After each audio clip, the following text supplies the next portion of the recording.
जरा विचार करा, एक 10 बाय 10 ची छोटीशी खोली, भिंतीवर चिकटवलेले भारताचे नकाशे, इतिहासाच्या सनावळ्या आणि गणिताची सूत्रे, टेबलावर पुस्तकांचा ढीग आणि त्या ढिगाऱ्यात स्वप्नांचं भविष्य शोधणारा एक तरुण विद्यार्थी.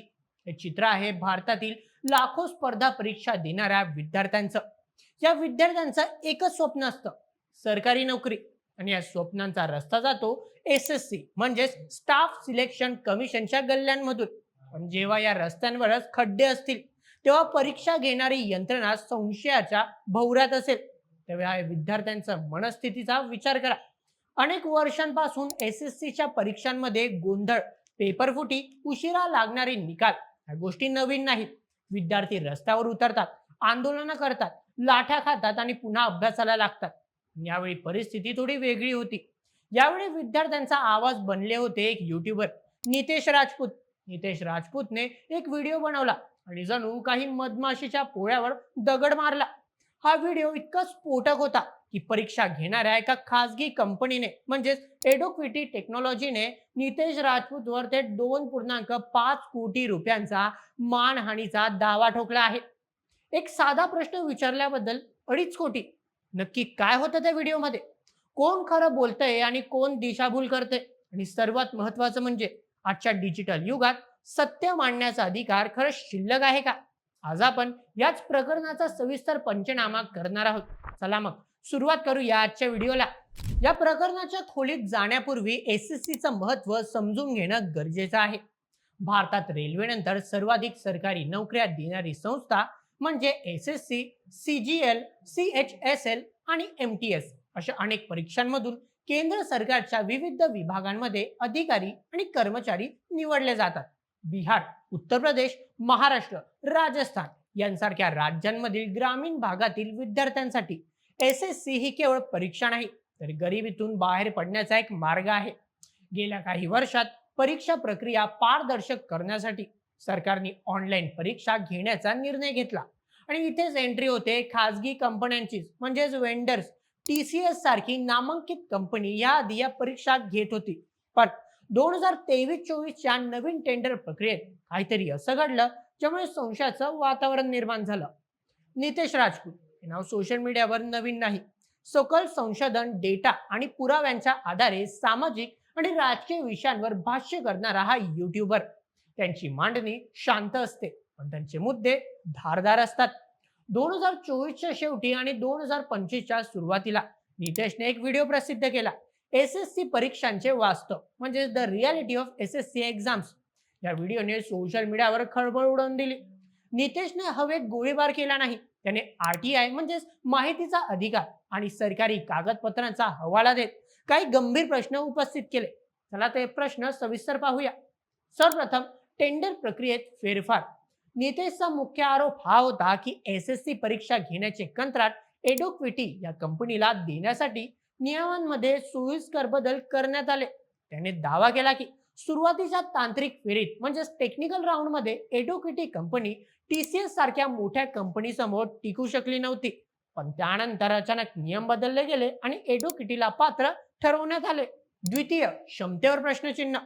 इतक्या मोठ्या प्रमाणावर परीक्षा घेण्यासाठी लागणारी यंत्रणा, संगणक, लॅब आणि कर्मचारी एडोक्विटीकडे स्वतःचे नाहीत, असा आरोप नितेशने केला. त्यांनी दाखवून दिले की ऐन परीक्षेच्या काही दिवस आधी ही कंपनी इनोव्हेटिव्ह व्ह्यू सारख्या सब कॉन्ट्रॅक्ट्सला कामावर ठेवते. तृतीय, परीक्षेतील गोंधळ. नितेशने व्हिडिओमध्ये युक्तिवाद केला की परीक्षा केंद्रांवर होणारे सर्व्हर डाऊनचे प्रकार, तांत्रिक अडचणी आणि गैरव्यवस्थापन हे या चुकीच्या वेंडर निवडीचा परिणाम आहे. जेव्हा एखादी कंपनी सक्षम नसते, तेव्हा त्याचा त्रास विद्यार्थ्यांना सहन करावा लागतो. जेव्हा तुमच्या व्यवसायावर आणि प्रतिष्ठेवर प्रश्नचिन्ह निर्माण होते, तेव्हा तुम्ही शांत बसत नाही. एडुकेटीने नितेश राजपूतांच्या आरोपांना सिरेसे फेटाळून लावले. कंपनीने दिल्लीच्या न्यायालयात धाव घेतली आणि नितेश राजपूत विरोधात तब्बल 2.5 कोटी रुपयांचा मानहानीचा खटला दाखल केला. आता एडुकेटीची बाजू काय ते समजून घेऊया. सर्वप्रथम, चुकीची माहिती. कंपनीचं म्हणणं आहे की नितेश राजपूतने व्हिडिओमध्ये दिलेली माहिती चुकीची, दिशाभूल करणारी आणि तथ्यांवर आधारित नाही. द्वितीय, प्रतिष्ठेला धक्का. या व्हिडिओमुळे कंपनीच्या व्यावसायिक प्रतिष्ठेला मोठा धक्का बसला आहे आणि त्यांचे आर्थिक नुकसान झाले आहे. असा दावा त्यांनी केला आहे. तृतीय, व्हिडिओ हटवण्याची मागणी. कंपनीने न्यायालयाकडे मागणी केली आहे की हा व्हिडिओ सोशल मीडियावरून त्वरित हटवण्यात यावा आणि नितेशने नुकसान भरपाई द्यावी. थोडक्यात सांगायचे तर कंपनी म्हणते की आम्ही सर्व नियमांचे पालन करूनच हे कंत्राट मिळवले आहे आणि नितेश राजपूत आमची बदनामी करत आहे. आता इथे जरा थांबून विचार करण्याची गरज आहे. आजच्या काळात जेव्हा मेन स्ट्रीम मीडिया अनेकदा महत्वाचे मुद्दे सोडून इतर गोष्टींमध्ये व्यस्त असते, तेव्हा युट्यूबर्स आणि स्वतंत्र पत्रकार लोकांचे प्रश्न मांडत आहेत. नितेश राजपूतने काय केले? त्याने सरकारी डेटा वापरला, आरटीआयचा वापर केला आणि प्रश्न विचारले. जर लोकशाहीत प्रश्न विचारण्याचा अधिकार नसेल तर मग काय उरले? हा एक गंभीर प्रश्न निर्माण होतो की आता आपण असा गंभीर विषयांवर व्हिडिओ सुद्धा बनवू शकत नाही का? जर एखाद्याने माहितीच्या अधिकाराखाली मिळालेल्या कागदपत्रांच्या आधारे विश्लेषण केले तर त्याच्यावर ते 2.5 कोटींचा दावा ठोकणे हे कुठेतरी आवाज दाबण्यासारखा प्रयत्न वाटत नाही का? जर माहिती चुकीची असेल तर कंपनीने समोर येऊन तथ्यांसह ती खोडून काढायला हवी होती. पण ते कोर्टात खेचणे आणि इतक्या मोठ्या रकमेचा दावा करणे इतर पत्रकारांना आणि युट्यूबर्सला धमकावण्यासारखे आहे. तुम्हाला वाटत असेल की हे नितेश सोबतच पहिल्यांदा घडले, तर तसं नाहीये. भारताच्या डिजिटल इतिहासात अनेक दिग्गज युट्यूबर आणि कॉमेडियन्सला त्यांच्या व्हिडिओमुळे कोर्ट कचेरीच्या आणि वादांना सामोरे जावे लागले. काही प्रमुख उदाहरणे पाहूया.